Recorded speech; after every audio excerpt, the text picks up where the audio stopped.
Hello, hello, and happy Thursday. Welcome back to another edition of Thursdays with Sin.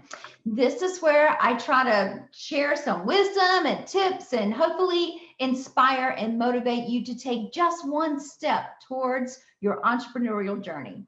So, today's topic is the assembly line of life. Now, what in the world could that possibly mean? Well, today I am speaking to all the mothers out there. Being a mother myself, I definitely can relate and understand fully all the trials and tribulations we go through just trying to keep it all together, right? So I'm going to make a very bold declaration here and say that mothers, you actually control the order in your household. Most mothers do. They're in charge and they are getting it done, right? So you are probably also on a schedule that is dictated by your family members. So you coordinate sports games, birthday parties, work duties, your husband, meals, cleaning, sick kids, school duties, homework, and the list is never ending, right? So, how do you keep it all together? What do you do in order to get everything done? And I bet you probably feel like I do at times that you're just going to go crazy because it's very hard. It's very hard to keep it all together. And do you feel stressed to the max and overwhelmed with all the duties that you have to do and trying to bring it all together and make it happen? Oh my gosh, such is life, right?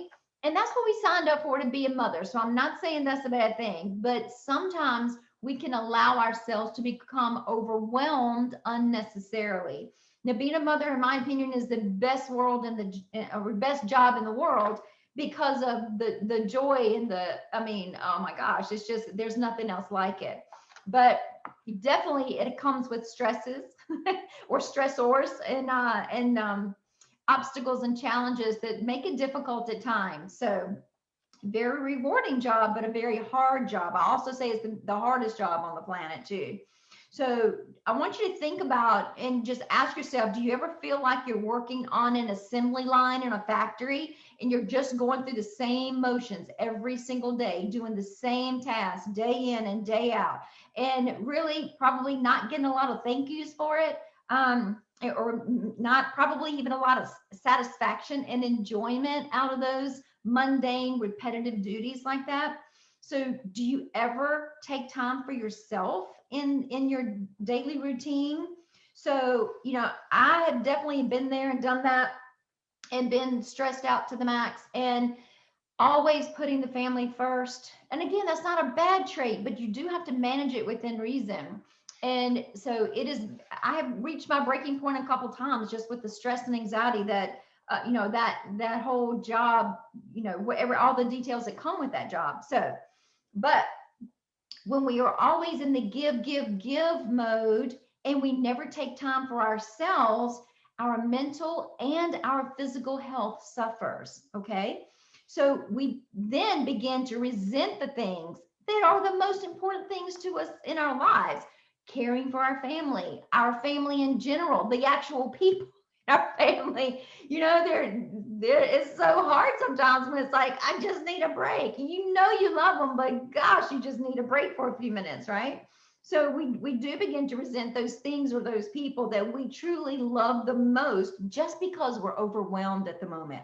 So this challenge doesn't just happen in your family also, or in your personal life. It flows over into your business life as well. So that's especially true for entrepreneurs. And the reason being, most of us entrepreneurs, we always start as a solopreneur by ourselves.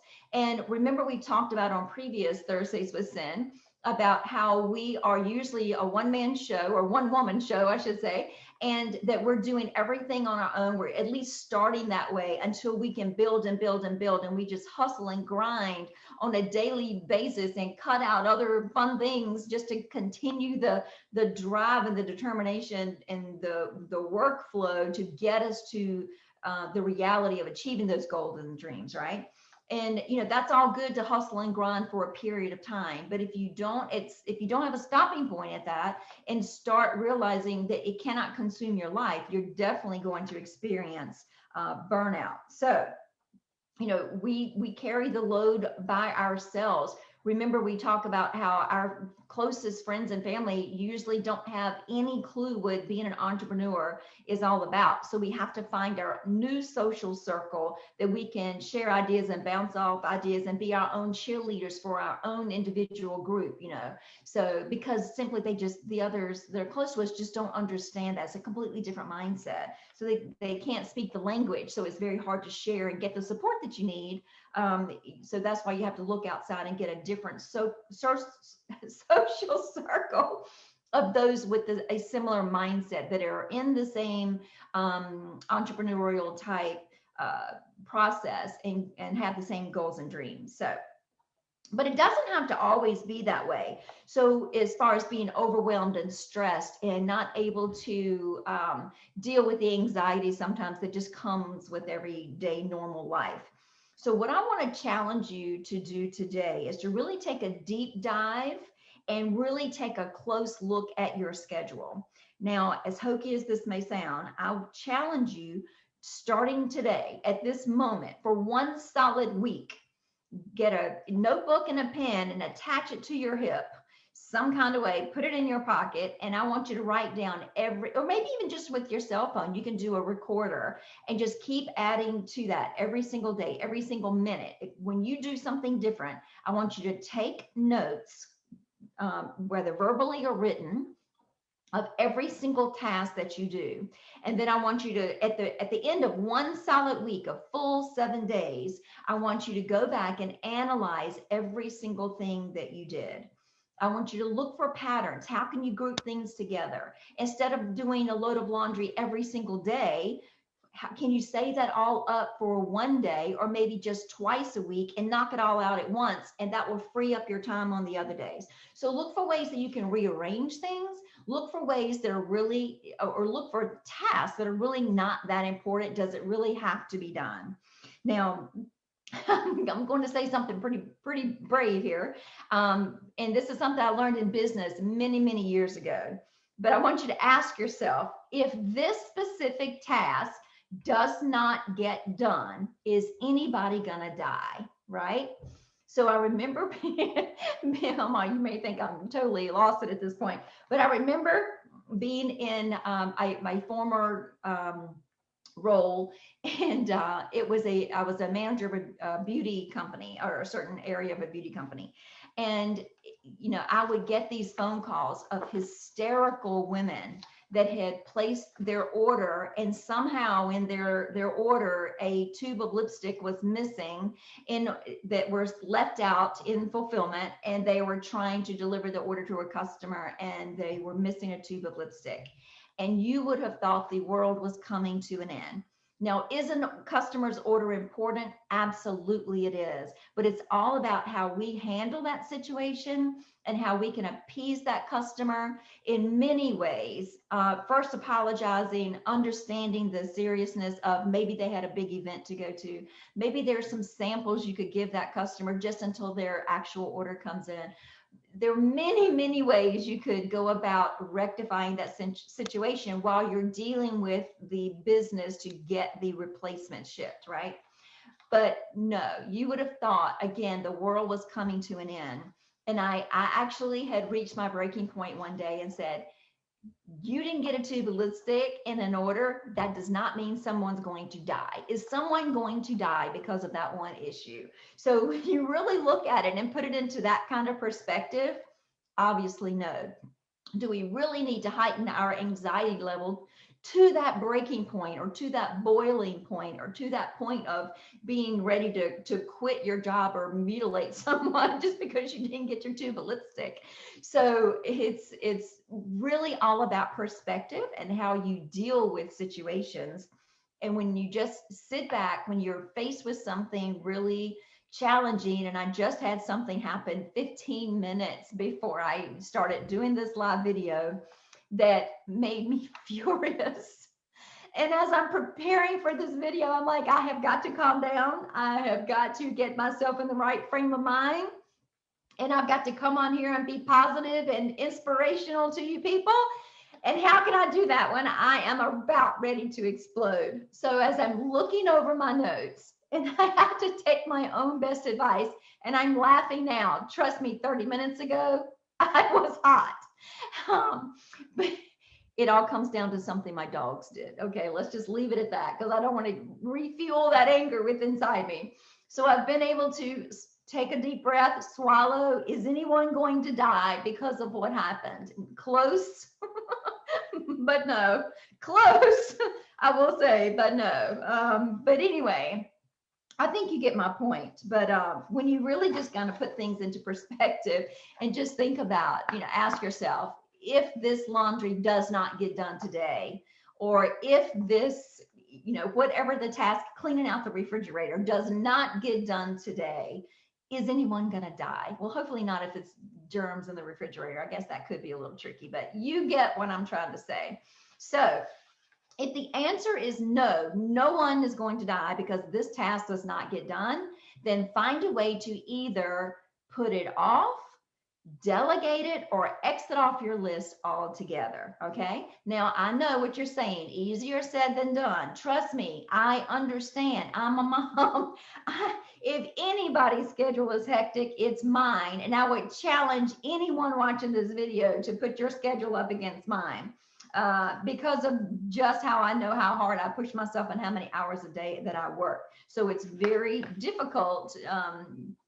Well, I won't even say difficult. It is eye-opening that I have to take my own advice and I have to do things for myself. And I've begun to be much better at that. And I am much happier and less stressed because of it. So that's the bottom line that I want you to be able to experience as well.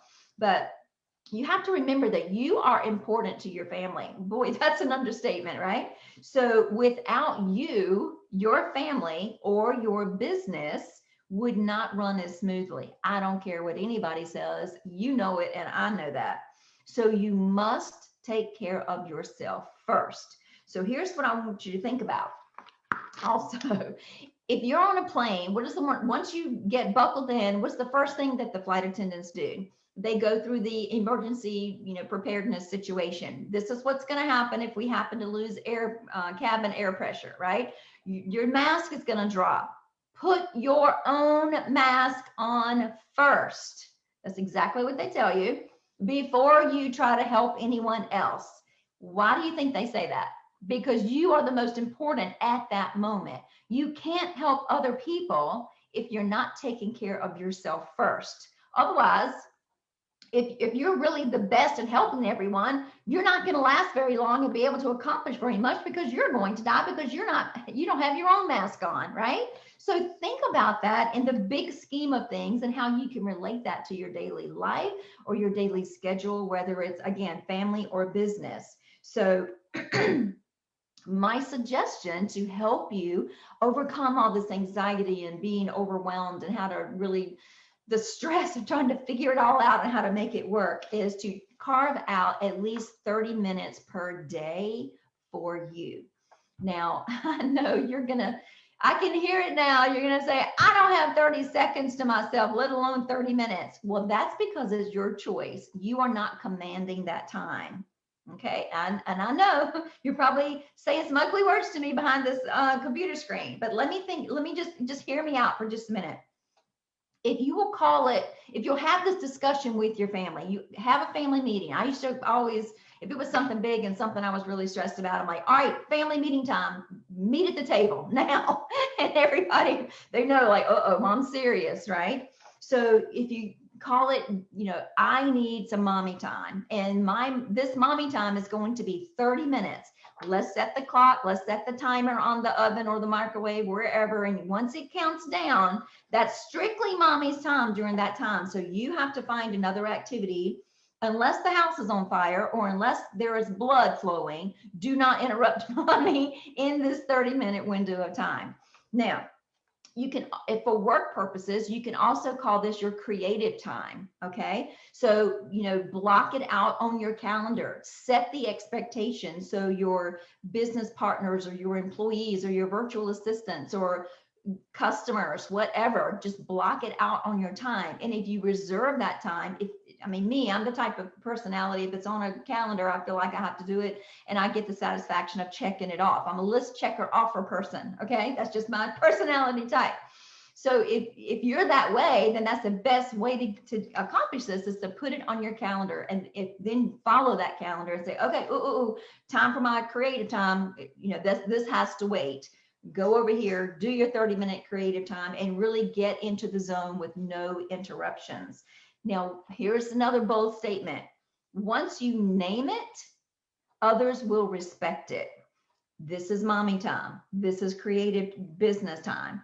Once you say it and they understand you mean business, they get it and they will not bother you. And again, set the expectations. You may, especially with small kids, you may have a little blip, once you get going. But I think if you really work with it and maybe reward them afterwards, could be something very, very simple.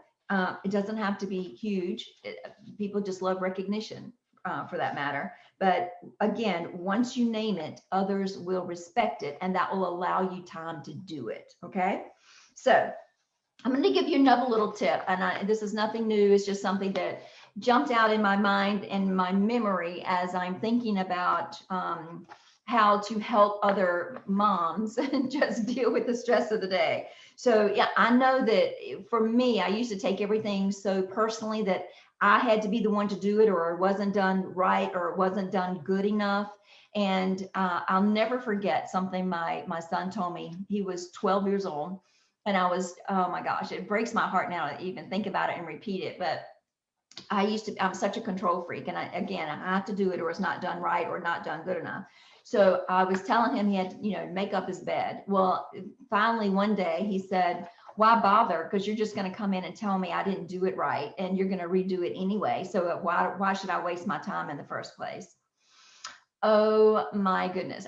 That makes me even cry now just to think about how I had hurt his feelings, not even realizing what I was doing. And such an eye-opener that day for a 12-year-old to put me in my place, well-deserved putting me in my place, to just open my eyes of how I was going about that whole process all wrong. So I just share that with you so you can maybe recognize those type things in yourself as well.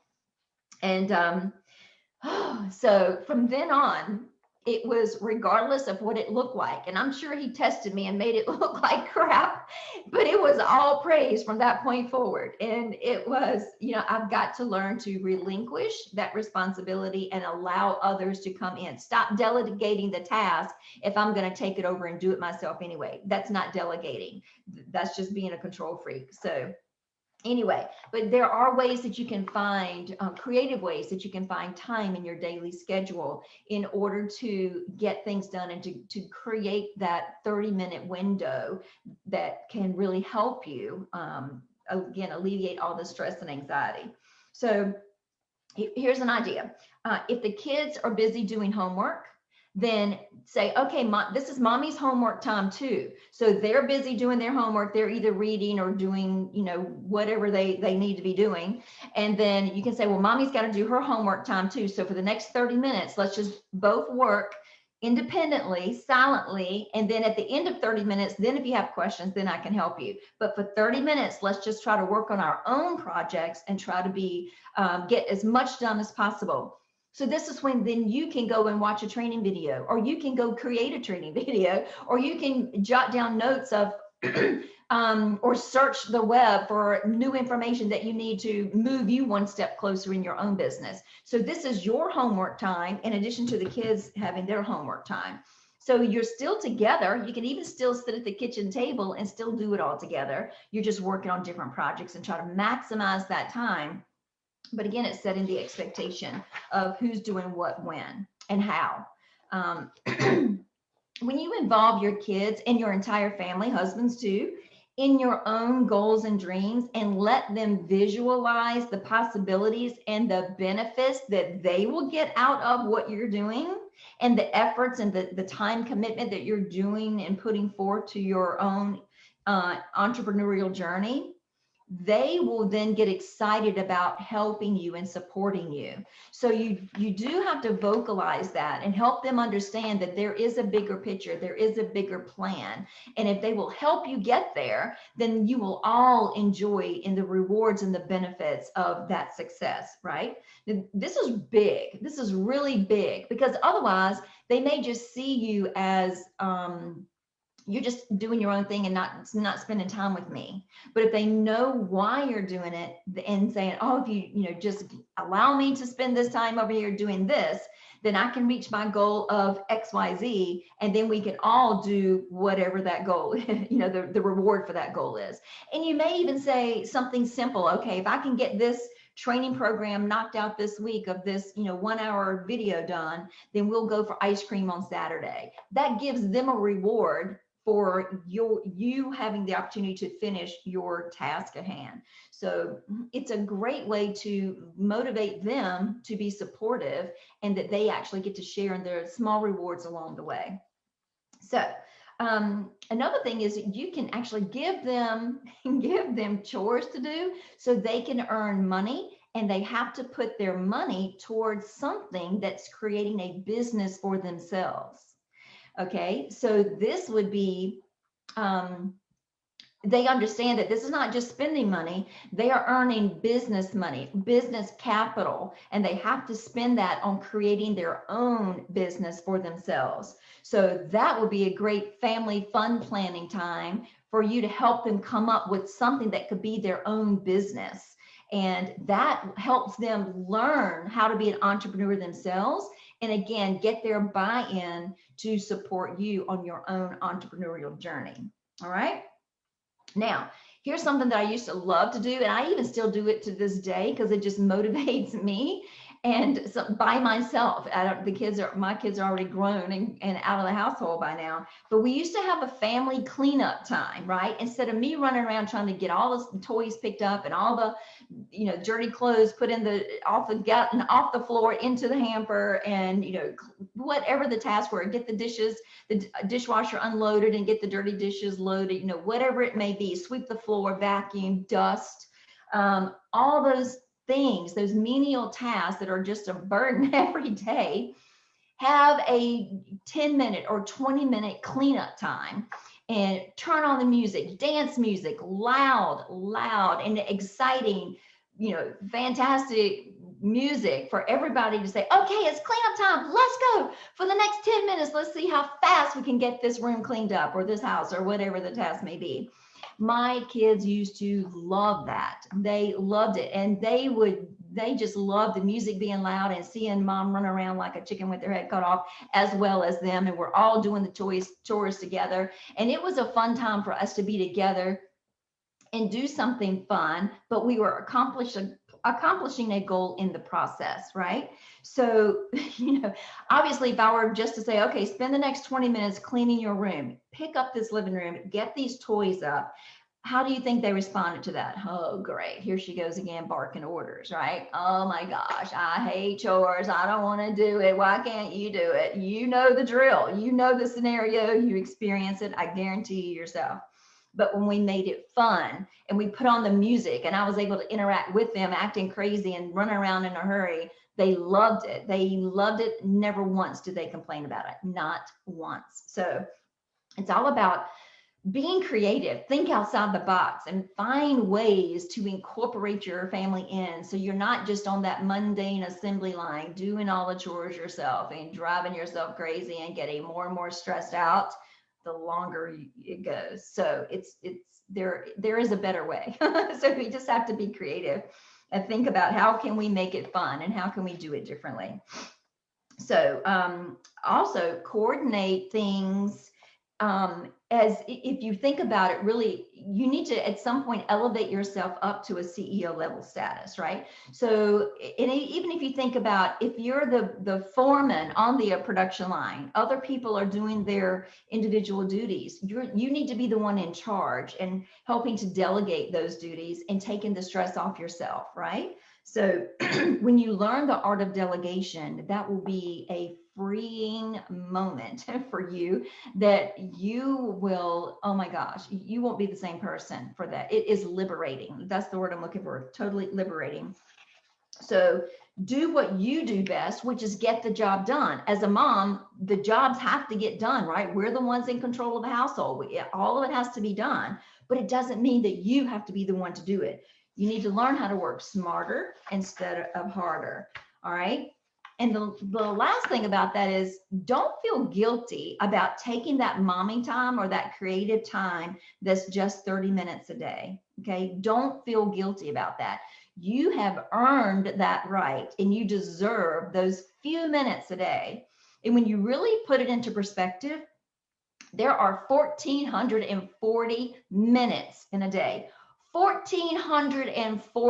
1,440 minutes a day. Can't you take just 30 of those? Think about how small and minute of a block of time that is. Again, you have earned it, you deserve it, command it, relay that message and name it, and they will respect it, okay?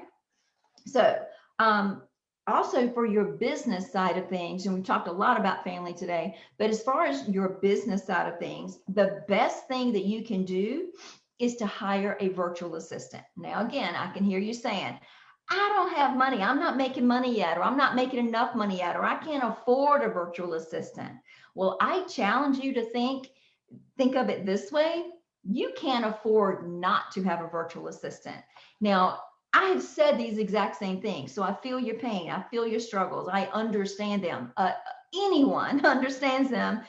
It's me, right?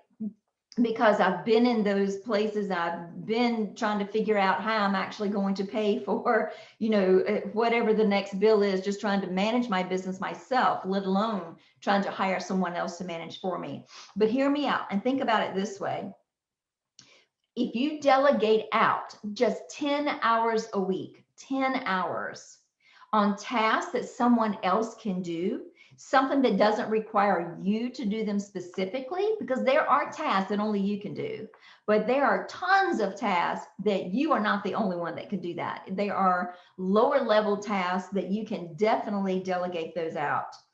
But if you could delegate out those 10 minimal hours a week, you just created a 10-hour block of time for yourself, where then you can start being creative and think about ways to grow your business, to elevate your business. Currently, right now, you are spending those 10 hours yourself doing the menial tasks that you don't have time to brainstorm and think about what is the next step to grow the business. You're too busy in the business. So at some point, you have to remove yourself out of the business in order to grow the business. Okay, so really think about that and what that would look like for you if you had 10 hours a week that you could focus on just building and growing your own business, right? When you elevate yourself to the CEO status, you stop becoming the worker bee, or at least the full-time worker bee, right? So I want you to think about all the things that we said today. Mainly, the most important, analyze your daily tasks for a solid week. Go back and review that. Find out what you can delegate or mark off completely, and really try to streamline things. You are the master at getting things done. Start thinking about that as a job, as a CEO level position, even when it's doing menial tasks around your home, and definitely as part of your family or part of your business. So involve your entire family in your goals and dreams to help get their buy-in, because they will be participating in the rewards that you get in the end once you make it and once you become successful. Okay, get help. Start seriously thinking about a virtual assistant. and get the help that you need to not only effectively run or manage your business, but to allow you the opportunity to grow and build and elevate yourself to that CEO status. Okay. So I want you to comment below on this video and let me know just one thing that you can delegate or change in your daily routine to create that 30 minutes a day to keep you healthy and sane. Okay. So I can't wait to see these comments. I guarantee you, if you give it some serious thought, you'll find more than just one thing. But I just want you to think about one thing. If you do one thing this week, next week find another one thing and continually add it on. And before long, it will be a streamlined process. And I guarantee you, you'll be less stressed, less overworked. You'll have more clarity and more focus towards working towards your dreams and goals and making them come true. Okay. So that's a wrap for today. I thank you so much. If you have any suggestions for a future topic, put those down below as well. And I'll look forward to seeing you again next week. Bye-bye.